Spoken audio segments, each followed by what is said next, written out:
First of all, I'm Jill Aebi-Mytton, my name over somewhere, and I'm one of a team of 3 researchers at the University of Salford. And if you haven't seen the adverts for this research before, where have you been? Because I've been advertising everywhere. So if you've not done it, please see me at the end and we'll get you roped up as quickly as possible. Linda and Rod Dubrow-Marshall are the other 2, and we have Rod with us today. Yeah. On Zoom.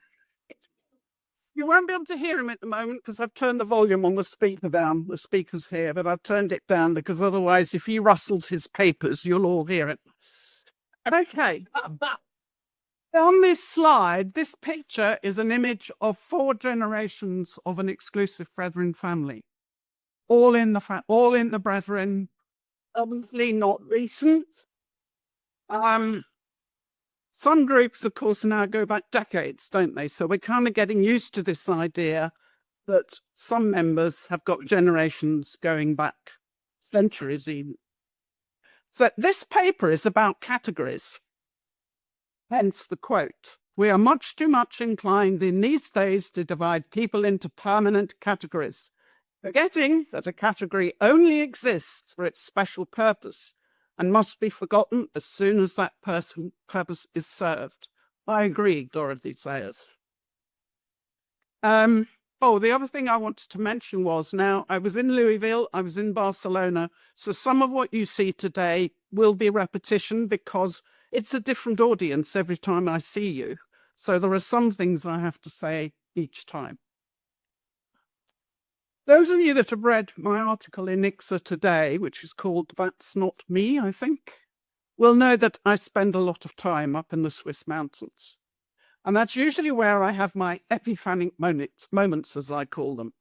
And one of these was the realization that using the term second-generation adults just was simply not good enough. It wasn't enough. It didn't fit me, for sure. So today I'm exploring a little bit further the concept of generational categories. We're all very familiar with first and second generation, I imagine, by now. But every ICSA conference I came to and every book I read, I just sat there thinking, that's not me. I couldn't identify with this second generation label. And then, of course, why do we have categories? As a society, we like putting people into categories. But why? It kind of puts them in their place, doesn't it? We even try to categorize groups as cult and non-cult. I don't do that. I regard them, I use the term cultic groups because I see groups on a continuum, the continuum of influence, right? It's very difficult to have a cut-off point. So I came up with a third category as I looked at these mountains, and I called it multi-generational adults. Now, the thing about categories is that they change. Theories. Theories change. Theories are not facts. A lot of people seem to think they are, but they're not. They're theories, hypotheses, if you like. And we change them, we adapt them as we go through life. And you'll find out today that I have adapted it, but you're not allowed to laugh at that point. Sometimes, of course, theories are completely discarded, aren't they? We just say, that's just not a valid theory. So I'm going to do a brief recap, first of all. First generation adults. These are people who join a cultic group and at some point they leave. When they leave, they can return to their previous life, although that sounds easy, but of course it isn't, is it? Right? It's a very difficult thing to do. They try to reintegrate back into the world they once knew. And depending on the circumstances, when they leave, they lose their social group. These slides will be available afterwards for anyone that wants them, don't worry. They lose their friends in the group, and they may even lose family in the group. They lose hope. What they once believed in, what they once inspired to achieve, they lose that. They lose trust, not just in others, but in themselves as well. And then they might have feelings of betrayal because the person they trusted with their ideals, it hasn't happened, so there's a sense of betrayal. They might have feelings of shame and guilt as they return to their families because they caused their families harm when they left. And inevitably, there'll be some trauma and some abuse in there, and that leads to anxiety, depression, etc., etc. The key thing, though, is at the bottom there. The childhood development is not impacted by the cultic experience. Other experiences might impact on their childhood development, but not the cultic one. Well, that clearly wasn't me, because I didn't join the cult. So I tried thinking, what about second generation adult leavers? They're born in and or raised and then leave. And here we do have the childhood development impacted by the cultic experience. They usually know no other world than the cultic one. When they leave, they have no previous life to return to. They tend to have abuse running through their childhood, trauma, neglect even, and certainly attachment issues. Some leavers may lack formal education because, as we know, some cultic groups don't allow their members to go to university or college or whatever. When they leave, they pretty much lose everything: their social group, their belief system, trust, family, friends, employment, even their houses sometimes. And certainly it impacts on their finances. And they're going out into a world that they need to make sense of, and it's quite often a world they've been taught to fear, even to hate. And inevitably, they have psychological sequelae as a result.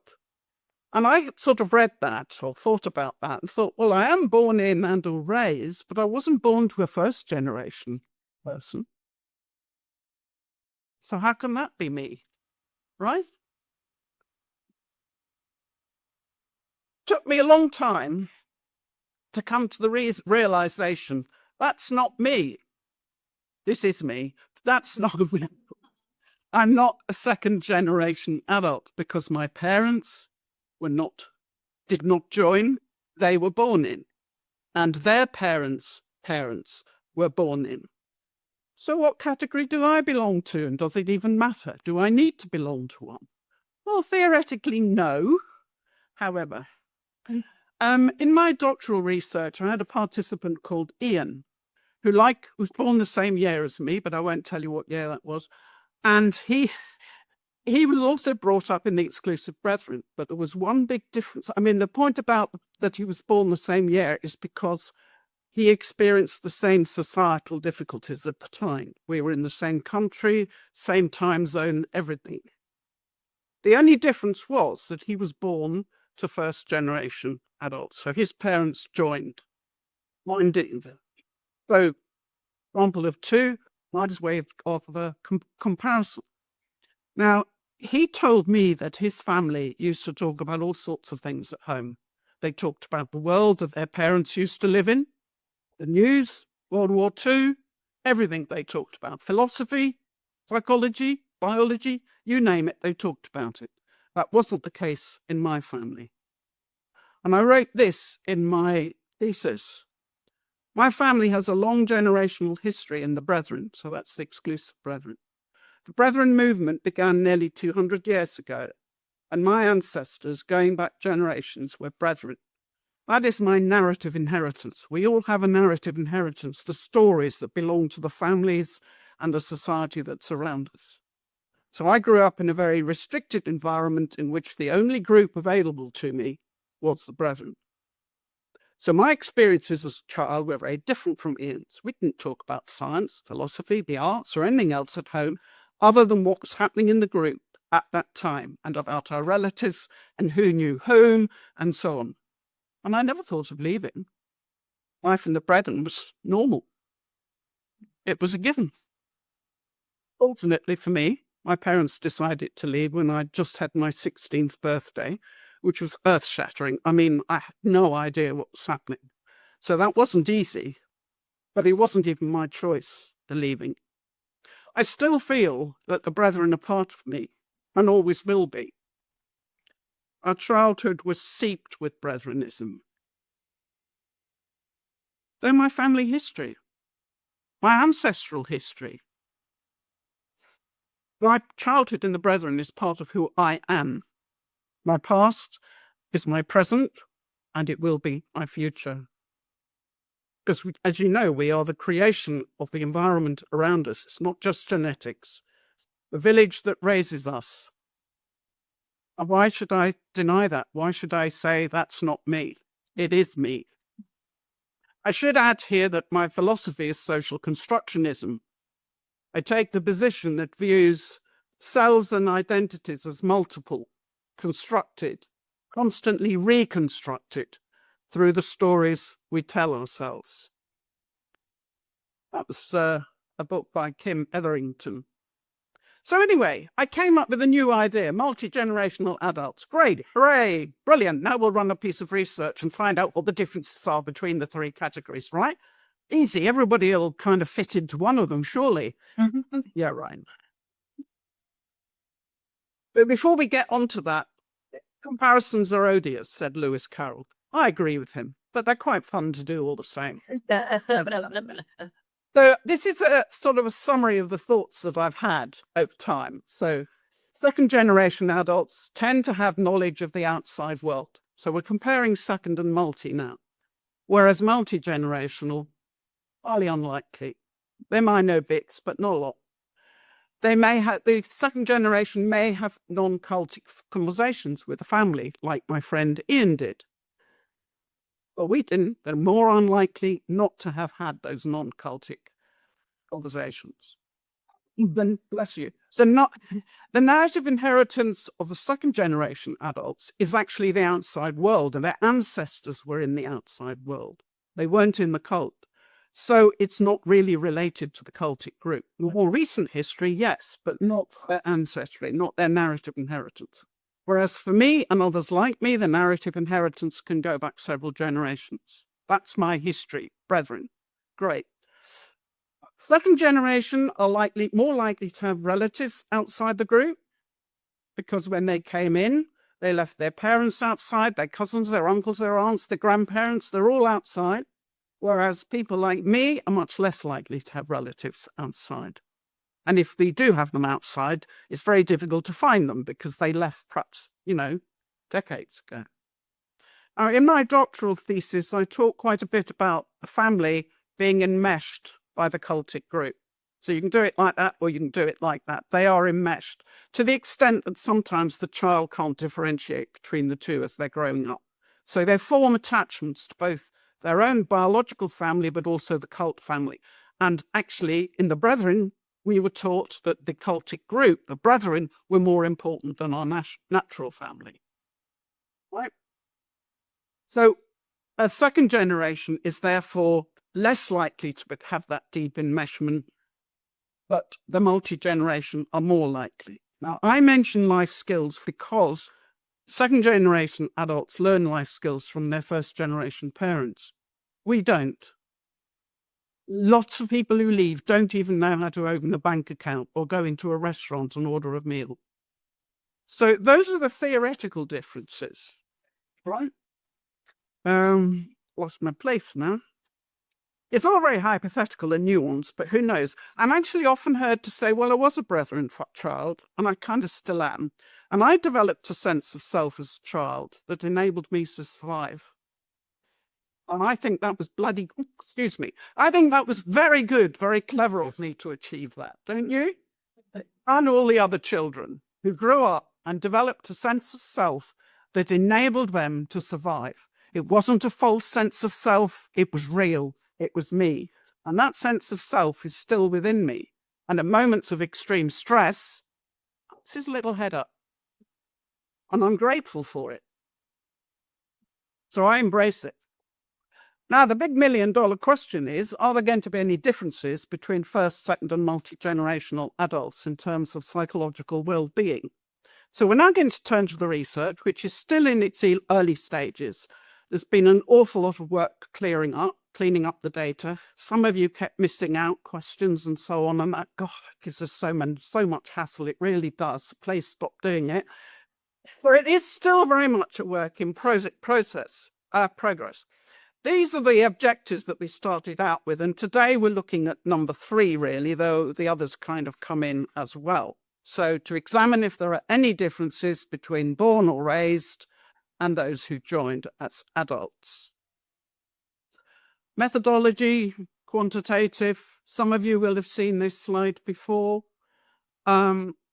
we had 5 measures of clinical measures of distress and 5 measures of group experience. And I can see that Google Docs has messed up with my formatting again.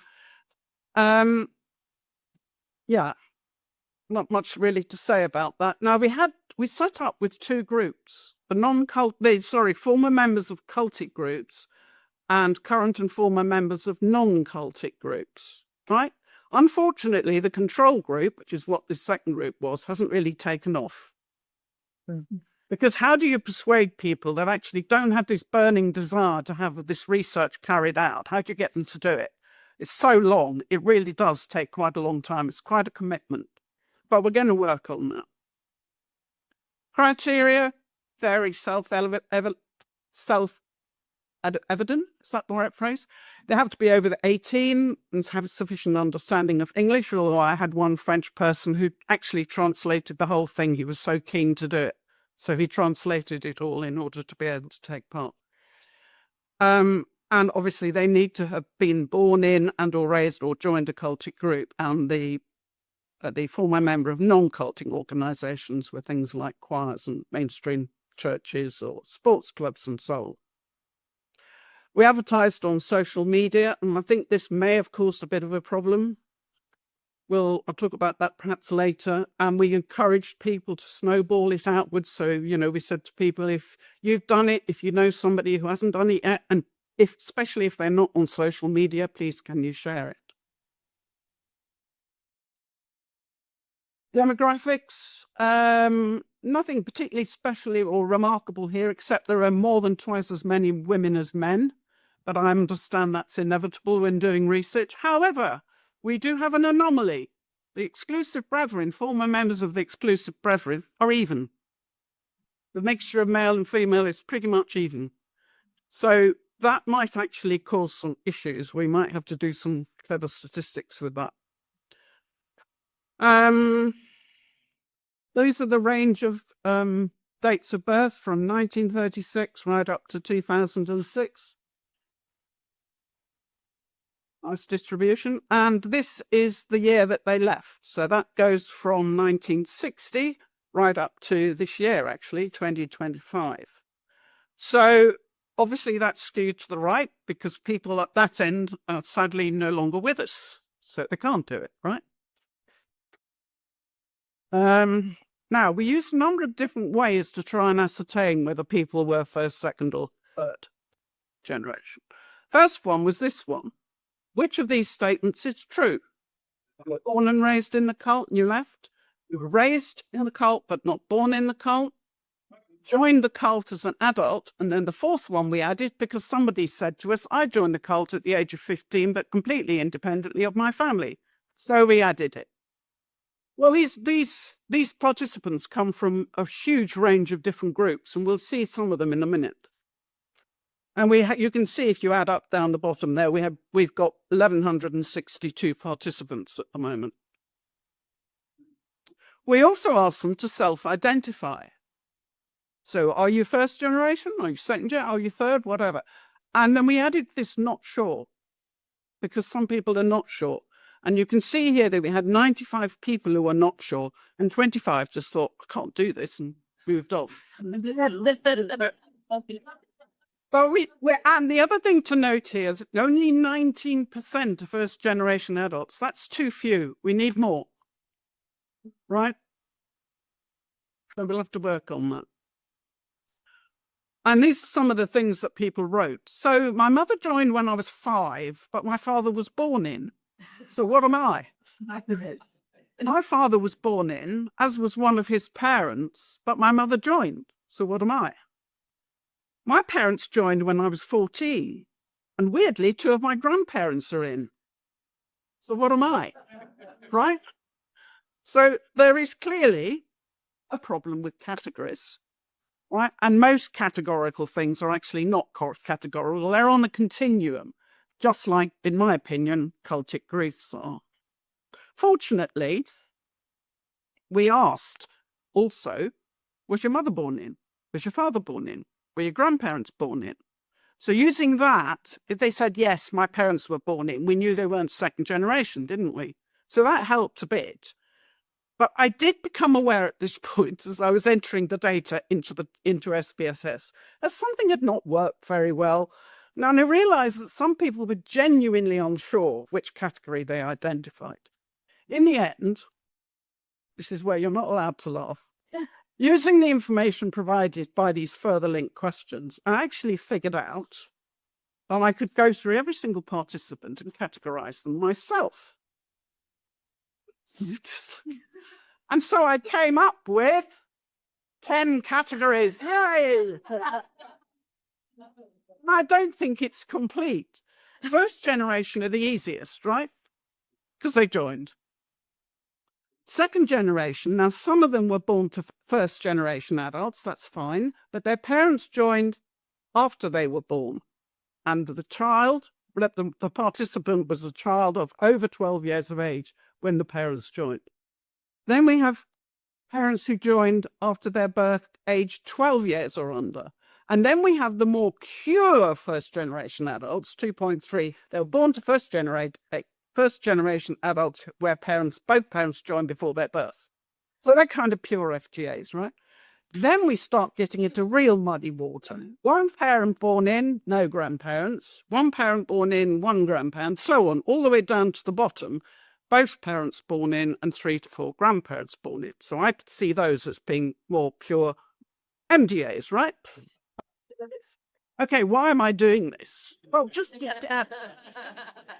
it's demonstrating to you that actually categories are far more complicated than you think. Because what I've tried to do is create a continuum there of increasing involvement in the cultic group, right? All those nodding heads, thank God for that. Now, this is the distribution, the frequency of those people. And as you can see, 19% FGAs, fine, we knew that already. And as we move down, the pure ones are actually coming through as more represented. Where did I find the third? This one is the third generation. That's a bit low. But then the multi-generation, the pure multi-generation are coming through again as well. Right? I don't know what we're going to do with this yet. We may collapse some of the categories and see if we can actually produce something that way. Come in. Yeah, you're late. We got lost. Don't look at them. These are my tribe. My tribe, definitely. Right. So let's go back to the previous question about who was born in, because I want to show you here. These are some of the groups. However, that's not all of them. We had over 150 groups represented, but of course the cell sizes are too small to do much with. Well, we've got 3 groups here, the Exclusive Brethren, Jehovah's Witnesses and Mormons, where we've got a reasonable number of people. And I'll be actually drilling down a bit into that tomorrow with the talk on child sexual abuse tomorrow.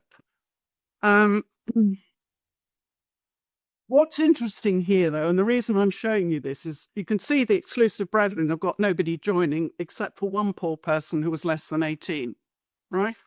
When you get down to the Jehovah's Witnesses and the Mormons, we've got FGAs creeping in.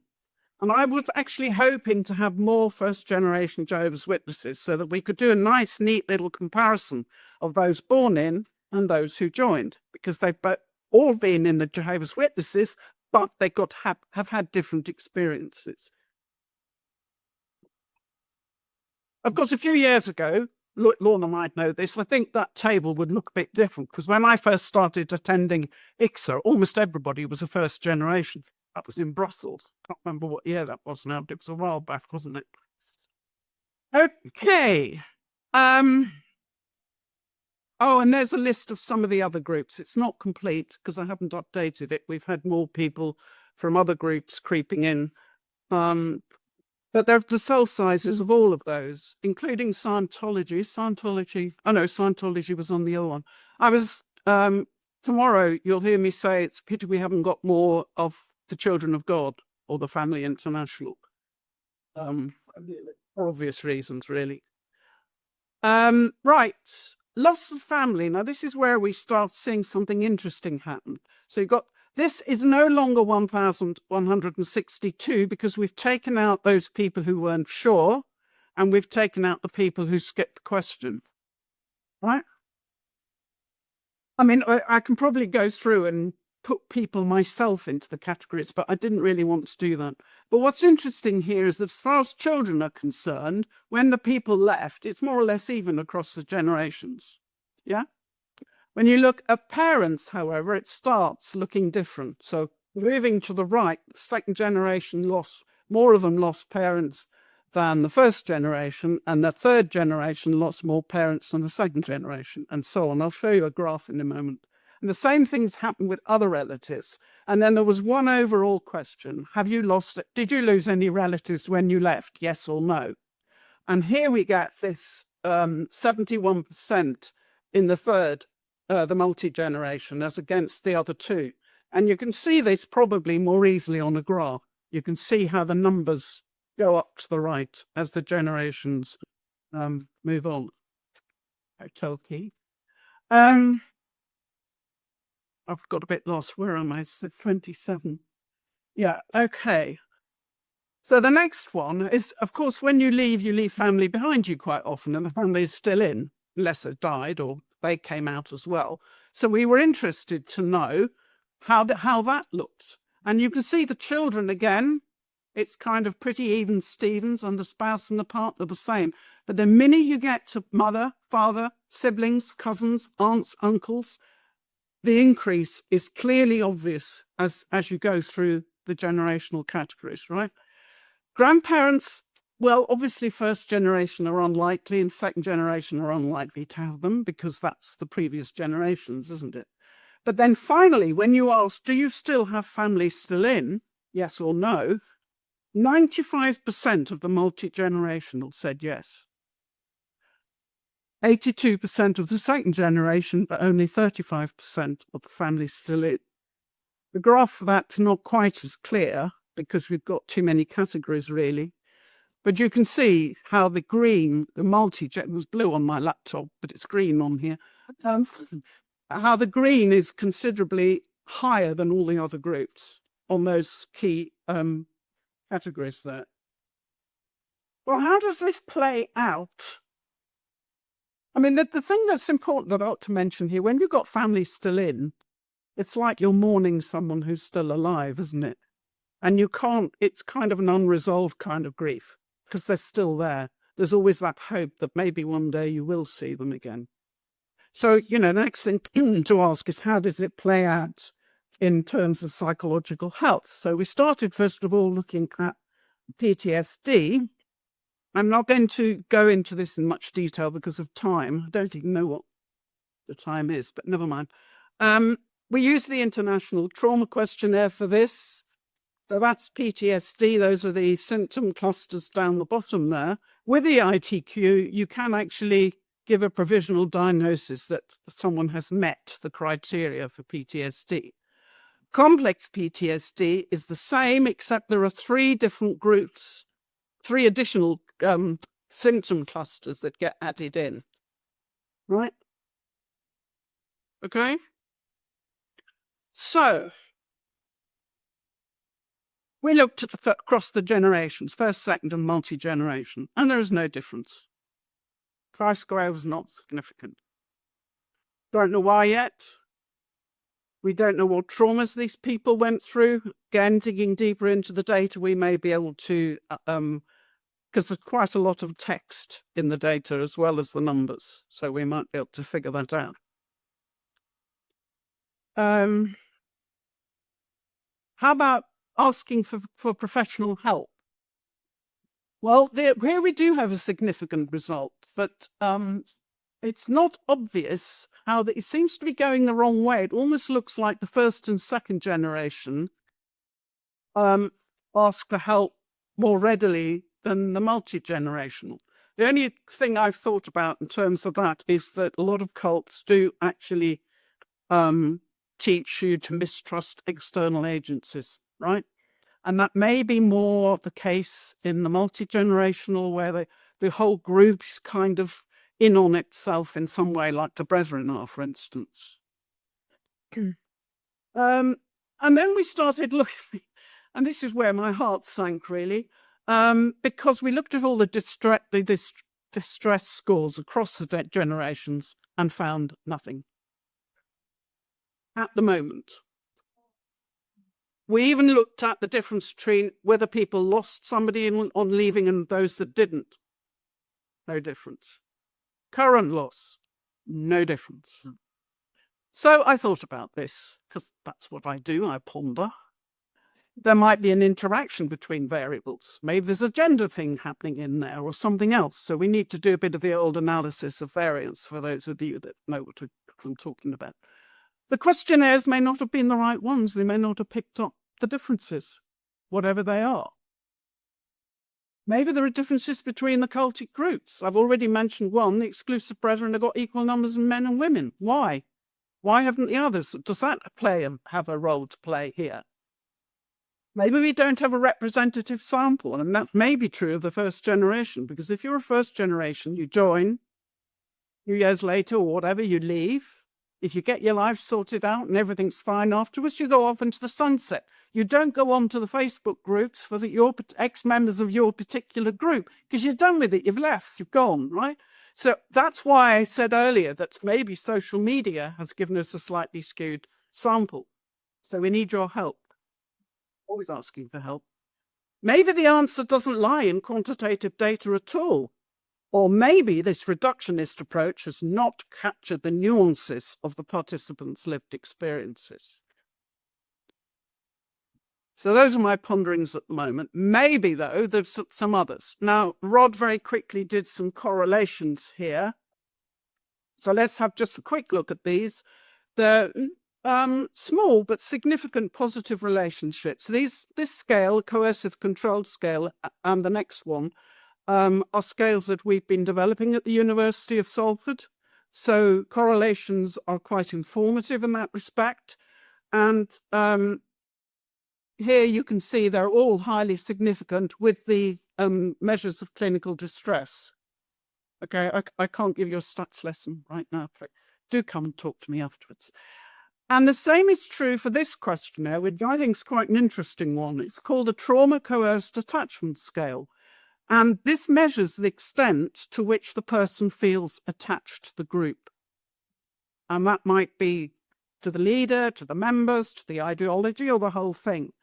And they might feel obliged to be loyal to the group in some way. And I'm wondering if that's where, the exclusive brethren is my particular interest. And I'm thinking that that could well be the case, that they would score high, for example, on the trauma coerced attachment scale. But again, they're all kind of highly significant. And these two results, actually, the two correlational results, kind of back up what we've reported on previously in Louisville and in Barcelona. But now we've got a much larger sample. Back then, we only had 300 and something, I think it was. And it gives validation to these two new scales, which we hope are going to prove useful. And that whistle-stop tour brings me to an end. If you would like a copy of the slides, I have a handy notebook here in which you can put your name and email address, but please write your email address very clearly. If you scribble it, I won't be able to read it. And any questions?